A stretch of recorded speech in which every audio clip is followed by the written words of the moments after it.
Yo saludo con muchísimo cariño a mi colega Salvador Camarena, y es que ayer te aventaste una columnaza, Salvador.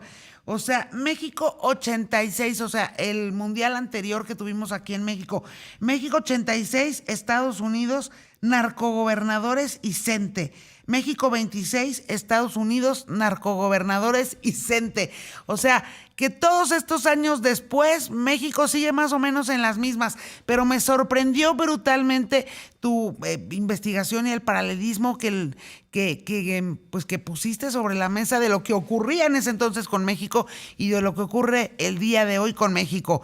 Se parece, digamos, esta realidad como casi de manera escalofriante. ¿Cómo estás, Salvador? Muy buenas noches. Hola, Yuridia, el gusto es mío estar contigo y tu auditorio.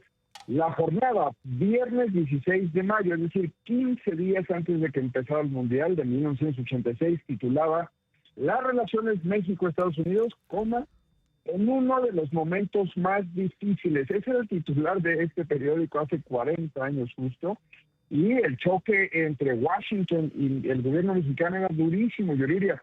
Había señalamientos de corrupción y de narcotráfico por parte de funcionarios mexicanos. Por supuesto, el presidente era Miguel de la Madrid. México está en una crisis económica espantosa. Ese año la inflación sería de 105%.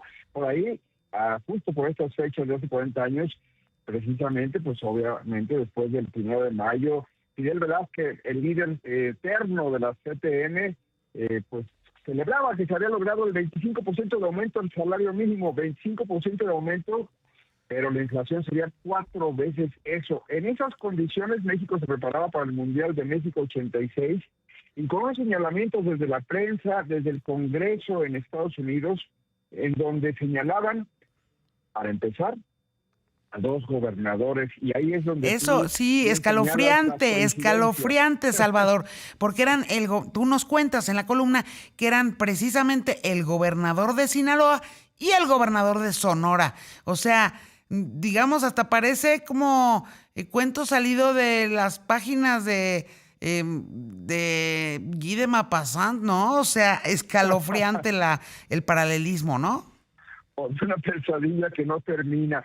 Y me refiero a que, por supuesto, una de las reflexiones que tendríamos que hacer es que no hemos, qué tarea no hemos realizado en estos 40 años para que México siga entrampado en una relación que es atravesada por la falta de instituciones que también nosotros, los mexicanos, podamos defender en términos de procuración de justicia, y defendernos de los señalamientos injerencistas, desde luego, de un gobierno en aquel entonces de Ronald Reagan, de un gobierno de Estados Unidos, hoy de Donald Trump.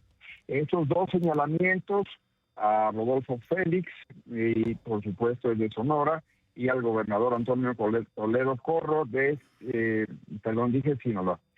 Félix es el gobernador de Sonora y Antonio Toledo Corro es el gobernador de Sinaloa de aquellos tiempos. Son señalamientos que al final de cuentas se fueron diluyendo en el tiempo, fueron parte de la pugna que existía en México, también, Yuridia, para que tu auditor lo recuerde, quien tenga edad, lo rememore a partir de sus lecciones de historia, los que lo han venido estudiando. En 1985, año y meses antes del Mundial de hace 40 años, en febrero, secuestraron en Guadalajara y asesinaron a la agente de la DEA, Enrique Camarena Salazar, y durante años la DEA vino persiguiendo lo que ellos denominan justicia para su agente.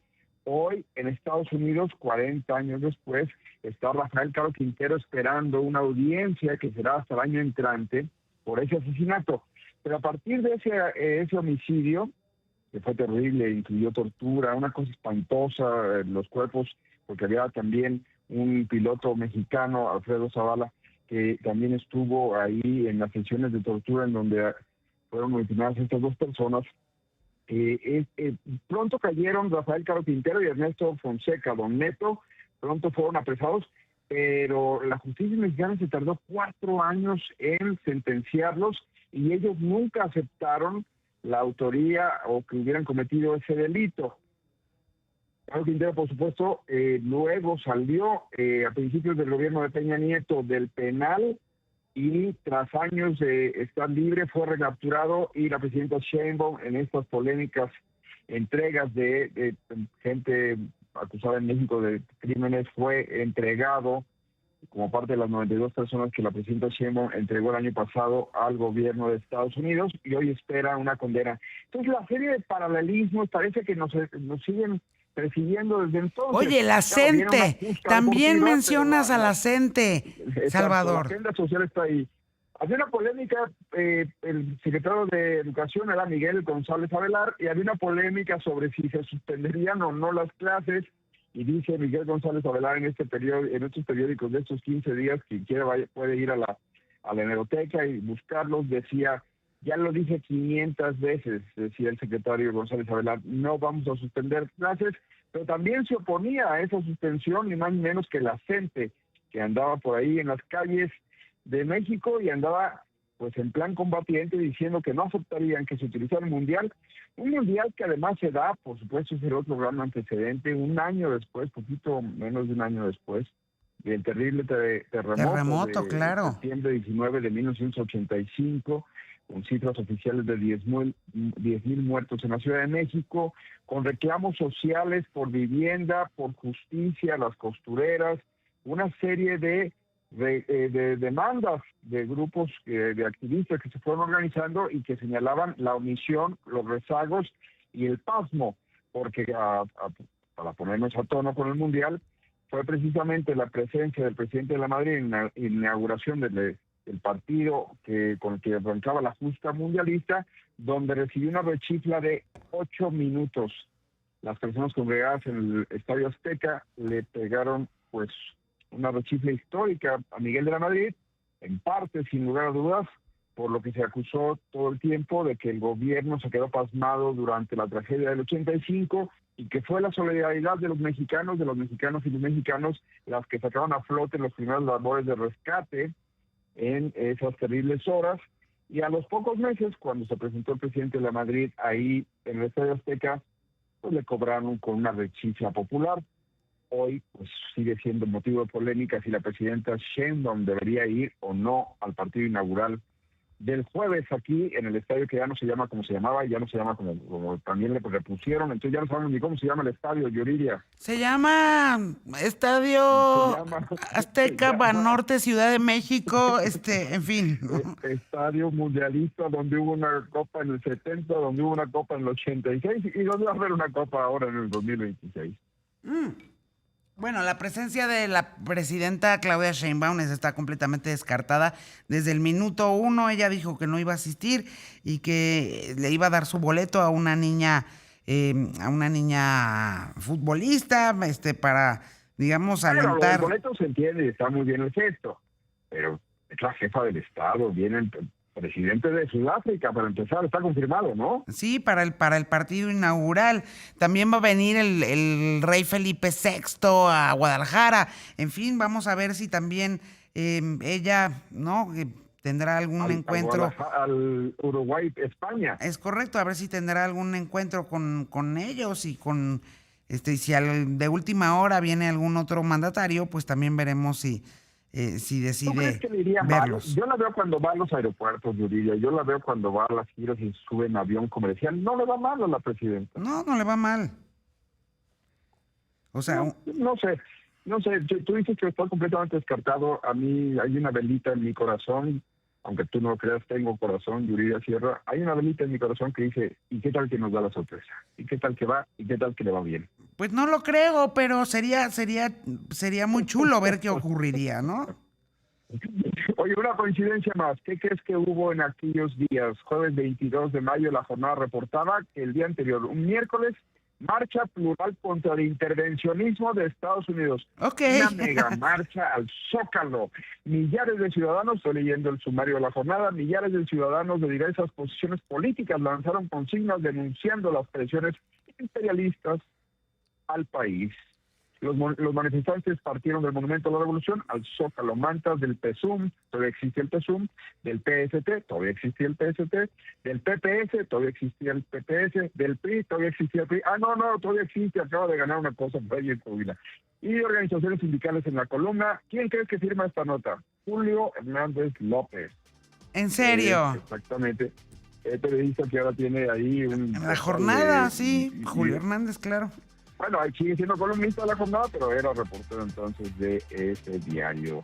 Nos debería, la columna se pudo haber llamado también Atrapados en el Tiempo, ¿no? O sea, sí, un bucle, ¿no? Así da vueltas y da vueltas. No te me vayas, nos va a caer la guillotina encima. No te me vayas, Salvador, regreso contigo. Salvador, yo creo que esta es una lectura obligada para todos nosotros hoy en día. ¿Dónde la puede leer la gente que nos escucha? Digo, en el Financiero yo la leí, pero también luego la replicas en El País. Fue del día de ayer domingo. Sí, fue este fin de semana. Yo sobre todo hago la red social X, ahí es donde retuiteo todas las columnas, los textos, a sus órdenes, @salcamarena. Y por supuesto, a mí lo que me parece que es importante, yo diría, es en el doble sentido. Las presiones contra México por parte de Estados Unidos no empezaron en estos meses, no empezaron por desgracia con el presidente Trump. Eso quiere decir que podríamos sacar algunas lecciones del pasado para lidiar mejor con ese tipo de contingencias y también de lo que nos ha ocurrido cuando no ponemos las cosas en orden en casa y estamos a expensas de que desde afuera alguien se crea con la autoridad de señalarnos faltantes, por supuesto, deficiencias, y que pues luego lo que también yo creo que es cierto, la presidenta Sheinbaum reclama, y yo estoy de acuerdo con ella, que del lado norte de la frontera, del lado más allá del Bravo, los estadounidenses no se hacen cargo de su parte en el narcotráfico y de la corrupción que podría implicar, por supuesto, el tráfico de armas hacia el sur, hacia nuestro país. Pero viendo estas portadas, uno dice, bueno, el presidente Miguel de la Madrid soportó estas presiones, trató de quitarse de encima la crisis, además tenía una cosa muy complicada el presidente, porque necesitaba dinero, y tú lo sabes mejor, tú sí estudiaste, yo soy comunicólogo, pero en cambio tú sí fuiste a estudiar números. Entonces tú sí sabes de economía y sabes que pues México lo tenía muy complicado, porque ¿cómo defiendes tu soberanía cuando al mismo tiempo tocas la puerta en aquellos años, esa cosa espantosa? Con una deuda externa desbordada. Sí, hombre, todo mal en aquel entonces, al menos en esa materia, yo diría que en tantas otras también. Pero en materia económica México estaba en el hoyo, decididamente. En el hoyo. Pero fue un gran mundial, ¿eh? Un gran mundial. Ah, no, pues sí, entonces, ahí estuvo la tijerita de Manuel Negrete, en fin, memorable, ¿no? Bueno, la mano de Dios de Maradona, inolvidables cosas pasaron en México 86. Oye, pues te mando un beso, ojalá regreses pronto a platicar conmigo a este espacio. Me encantó platicar contigo, de verdad. Felicidades, una gran pieza de opinión la que publicaste este fin de semana.